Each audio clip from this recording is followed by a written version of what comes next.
गुजरात विधानसभा चालू सत्र दरमियान आज राज्य सरकार द्वारा परिवहन क्षेत्रे एक महत्वपूर्ण भेट आपवामां आवशे। सचिवालय खाते आयोजित एक विशेष कार्यक्रम में वाहन व्यवहार मंत्री द्वारा राज्यना तमाम 182 विधानसभा मत विस्तार माटे 182 नवी एसटी बसों ने लीली झंडी आपीने प्रस्थान कराववामां आवशे। आ नवी व्यवस्था हेठळ दरेक धारासभ्यने तेमना पोताना मत विस्तार माटे एक नवी बस फाळववामां आवशे, जेनो सीधो लाभ स्थानिक जनताने पड़शे।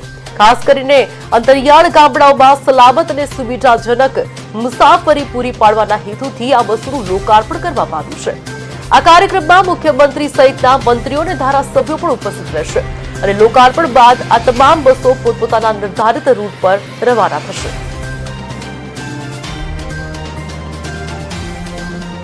રાજ્યના ટ્રાન્સપોર્ટ મંત્રી અને નાયબ મુખ્યમંત્રી શ્રી હર્ષભાઈની પહેલથી આ 182 ધારાસભા મત વિસ્તાર છે, એમાં એક એક બસ એ વિસ્તારની સેવામાં મૂકવાનો આજે નિર્ધાર કર્યો છે। 182 બસ છે એ આજે દરેક વિસ્તારોમાં પહોંચી જશે।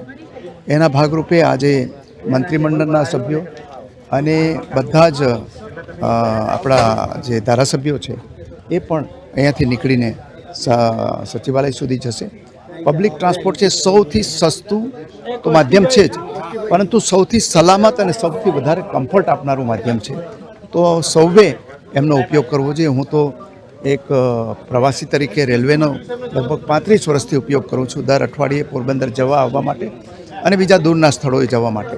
તો એ સિમ્પ્લિસિટી નથી માત્ર, એ આપણા પોતાની સલામતી માટે અને કમ્ફર્ટ માટે જરૂરી હોય છે। સર, આ સલામતીની વાત કરી તમે, એક તો સલામતી પણ છે અને ફ્યુઅલ પણ બચે છે, તો તમને નથી લાગતું કે કાયમ માટે? પ્રથમ તો રાજ્યના મુખ્યમંત્રી આદરણીય ભૂપેન્દ્રભાઈ પટેલ સાહેબ, નાયબ મુખ્યમંત્રી આદરણીય હર્ષભાઈ સંઘવી સાહેબને આપણે અભિનંદન આપવા પડે કે લોકોની જે રીતે સાહેબ ચિંતા કરી રહ્યા છે, લોકોને એક સારી મુસાફરી મળી શકે, લોકો એક ટ્રાન્સપોર્ટિંગમાં એ રીતની વ્યવસ્થા સરકાર દ્વારા ઊભી કરવામાં આવી છે।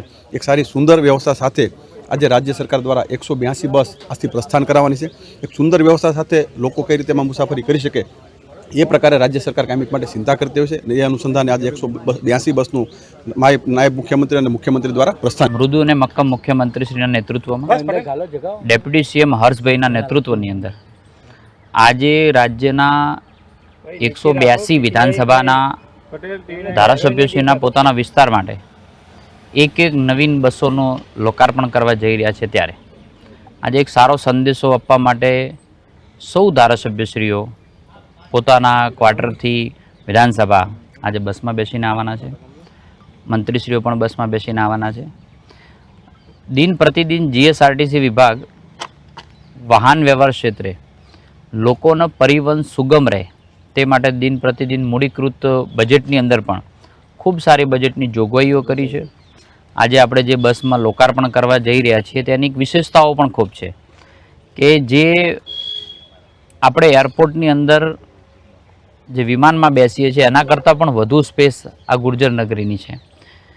એના સિવાય સેફટી પર્પઝથી સીસીટીવીની બાબત હોય, અડાસ સિસ્ટમ હોય, આવી તમામ બાબતોની સુવિધાઓ સભર સાથેની આ બસો નવી લોકાર્પણ આપણે કરવા જઈ રહ્યા છીએ, ત્યારે આવનારા સમયની અંદર વધુ નેટવર્ક સાથે વધુ નાગરિકોની સુગમતા માટે આ રાજ્યની સરકારે